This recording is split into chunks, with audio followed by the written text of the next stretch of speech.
उद्धव गटाचे खासदार संजय राऊत बोलतायत, थेट जाऊयात. काय झालं तरी मला पाहणार.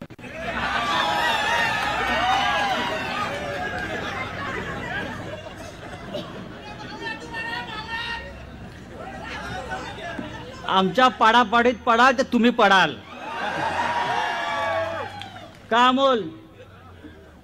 आमच्या पाडापाडीच्या खेळात पडाल तर पहिले तुम्ही पडाल.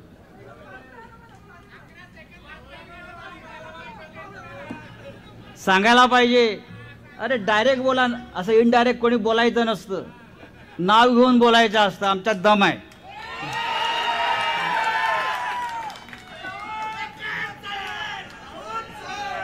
इकडे येऊन पहा, हवा बहुत तेज चल रही है.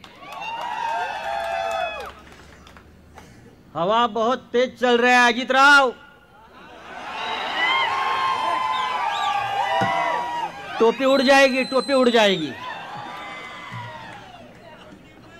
अरे शेतकऱ्यांच्या प्रश्नावर मोर्चा आहे. किती 6 प्रमुख मागण्या आहेत आणि किती साध्या मागण्या आहेत.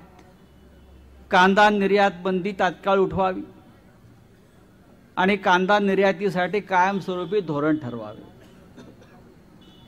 खासगी आणि शासकीय असा भेद न करता दूध उत्पादक शेतकऱ्यांना अनुदान मिळायला हवं. हा बिबट्याचा प्रश्न आपला जुन्नरला अनेक वर्ष मी ऐकतोय. त्यासाठी अखंडित वीज पुरवठा आपल्याला हवा आहे. पीक विमा कंपन्यांच्या ज्या लुटमारीला आळा घालायला हवा. शेतकऱ्यांना सरसकट कर्जमाफी मिळायला हवी आणि शेतकऱ्यांच्या मुलांसाठी शैक्षणिक कर्जाचे धोरण लागू करावे. 5-6 एक प्रमुख प्रश्न आहेत. हे प्रश्न घेऊन जर सुप्रियाताई आणि अमोल कोल्हे गेले असता अमित शहाकडे किंवा मोदींकडे, तर त्यांनी काय सांगितलं असतं? रामलल्ला का दर्शन फ्री कराएंगे, चिंता मत. रामलल्ला का दर्शन फ्री कराएंगे. 2 कोटी बेरोजगारांना नोकऱ्या देणार होते. तो त्याच्यावरती सुद्धा एकच उत्तर आहे, रामलल्ला का दर्शन फ्री में करेंगे. प्रभू श्रीरामाचं नाही, ते आपल्याकडे. मी आरोपी आहे त्यातला. मी आतापर्यंत 10 वेळा सीबीआयच्या कोर्टासमोर जाऊन उभा राहिलेलो आहे. एक लक्षात घ्या, बाळासाहेब ठाकरे नसते, माननीय शिवसेना प्रमुख हिंदू हृदय सम्राट बाळासाहेब ठाकरे नसते,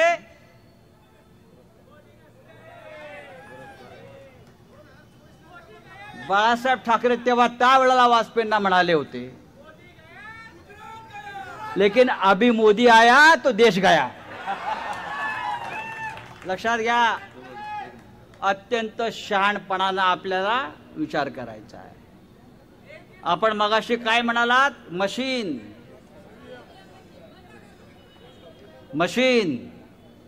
अरे ईव्हीएम नसेल तर भारतीय जनता पार्टी ग्रामपंचायत पण जिंकणार नाही, नगरपालिका पण जिंकणार नाही. हे जे 400 पार, 300 पार, काय 350 पार, ही सगळी ईव्हीएमची ताकद आहे. आमची महाविकास आघाडी आहे, काँग्रेस आहे, शिवसेना आहे, राष्ट्रवादी आहे आणि भारतीय जनता पक्षाची युती फक्त ईव्हीएम बरोबर आहे, बस, बाकी काय नाही. आणि म्हणून आपण सगळ्यांनी, हा आक्रोश मोर्चा आहे का? मी आक्रोश या शब्दावरच माझा आक्षेप आहे. अमोल हा महाराष्ट्र लढणार आहे. पण मगाशी सुप्रियाताई आपलं भाषण ऐकलं, आपलं कालचं सुद्धा मी भाषण ऐकलं. या महाराष्ट्राचा स्वाभिमान, या महाराष्ट्राची अस्मिता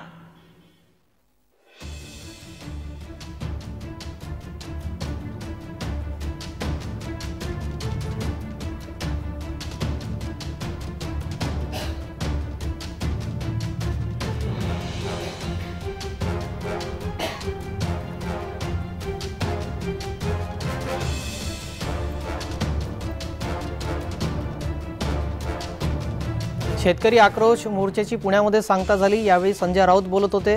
त्यांनी अजित पवार यांची शरद पवार यांच्या समोरच नक्कल केली आणि पंतप्रधान नरेंद्र मोदी यांच्यावर सुद्धा जोरदार टीका केली आहे। अजित पवारांची खिल्ली उडवली आहे। संजय राऊत यांनी शरद पवार यांच्या समोरच अजित पवार यांची नक्कल राऊत यांनी केली।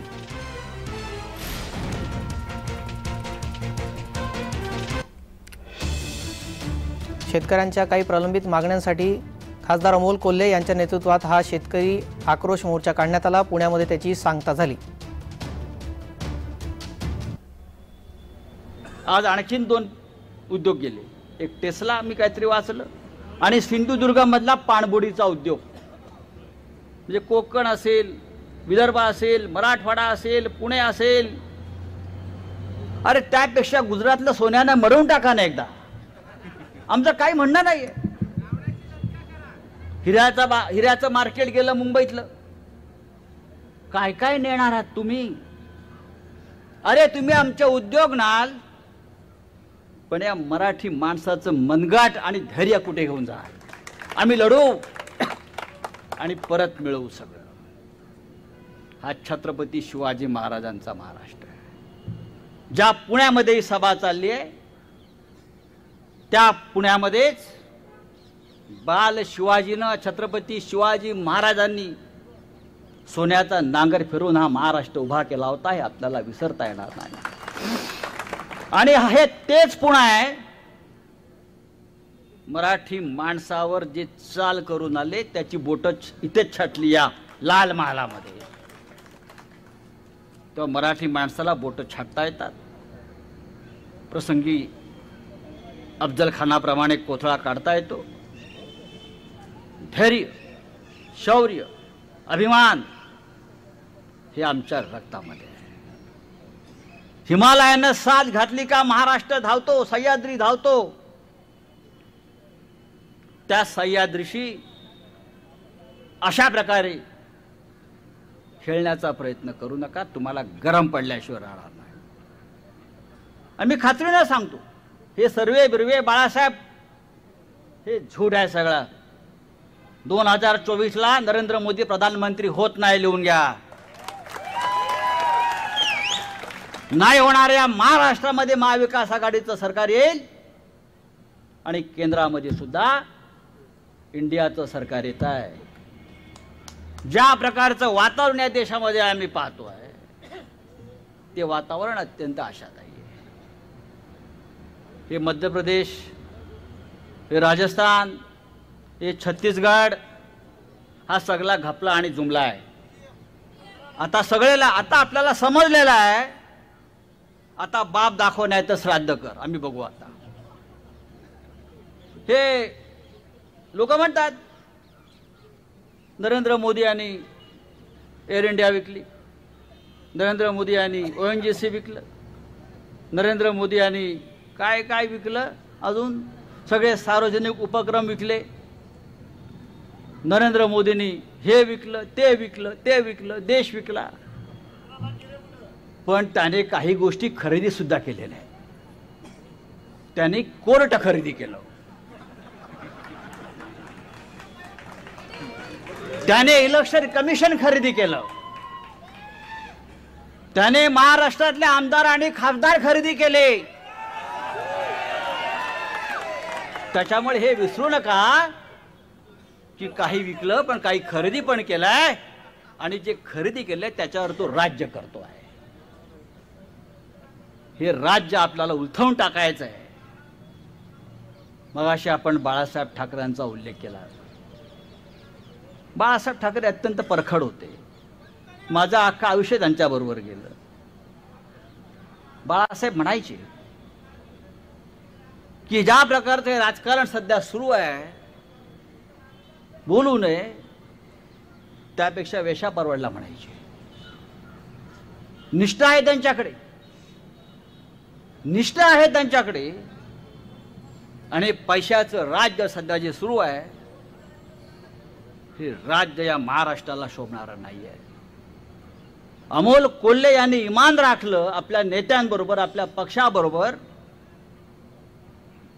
ते बेईमान झाले नाही म्हणून त्यांना पाडणार, ही महाराष्ट्राची संस्कृती नाही. महाराष्ट्रानं कायम इमानाला साथ दिली आणि जो बेईमान आमच्यावर चाल करून आला त्याला पायाखाली तोडवलेला आहे. आणि आजची सभा, हा आक्रोश, हा संघर्ष हा त्यासाठी आहे आणि हा संघर्ष आपण चालू ठेवला पाहिजे. अंतिम विजय आपला आहे. लढणारा जो असतो त्याचं एक महत्वाचं गुण लक्षात घेतला पाहिजे. हरतो कधी माणूस? जो कधी लढलाच नाही तो हरतो. आम्ही लढायला उतरलेलो आहोत. सुप्रियाताई लढते आहे, उद्धव ठाकरे लढतायत, राहुल गांधी लढतोय, प्रियांका गांधी लढते आहे. आम्ही हत्यारं अजून टाकलेली नाहीत, हत्यारं मॅन केलेली नाहीत आणि कोणाची माय व्यायली नाही आमच्या हत्याराला हात घालायचा. एक हात तलवारीवर आणि दुसरा हात मृत्यूच्या खांद्यावर टाकून आम्ही फिरतो आहोत.